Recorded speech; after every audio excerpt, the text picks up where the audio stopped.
Today, our group's topic is mainly about New York City's metropolis.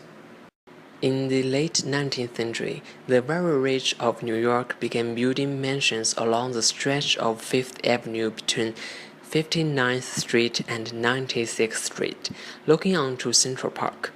By the early 20th century, this portion of Fifth Avenue had been nicknamed Millionaire's Row, with mansions such as the Mrs. William B. Astor House, William A. Clark House, and numerous others.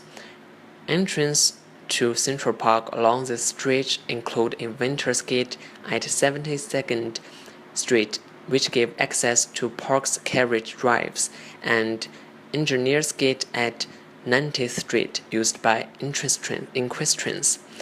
A milestone change for Fifth Avenue came in 1916, when the Grand Corner Mansion at 72nd Street and Fifth Avenue that James A. Burden II had erected in 1893 became the first private mansion on Fifth Avenue above 59th Street to be demolished to make way for a grand apartment house. The building at 907 Fifth Avenue began a trend, with its 12 stories around a central court, with 2 apartments to a floor. Its strong cornice above the 4th floor, just at the eaves height of its neighbors, was intended to soften its presence. In January 1922, the city reacted to complaints about the ongoing replacement of Fifth Avenue's mansions by apartment buildings by restricting the height of future structures to 75 feet, about half the height of a 10-story apartment building. Architect G.E.R. Carpenter brought suit and won a verdict overturning the height restriction in 1923.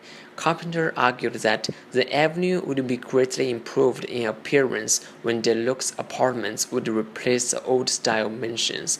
Led by real estate investors Benjamin Winter, Son, and Frederick Brown, the old mansions were quickly torn down and replaced with apartment buildings.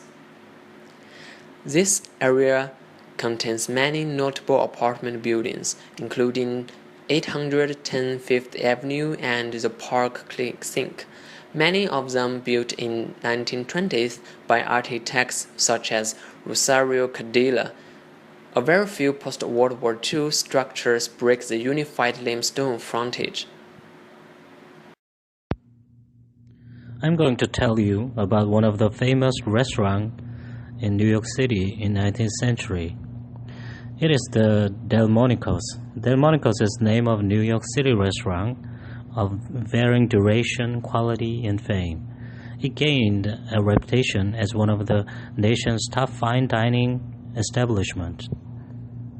The original and the most famous was operated by the Delmonico family at 2nd South William Street in Lower Manhattan during the 19th and early 20th centuries. Why this restaurant was so famous?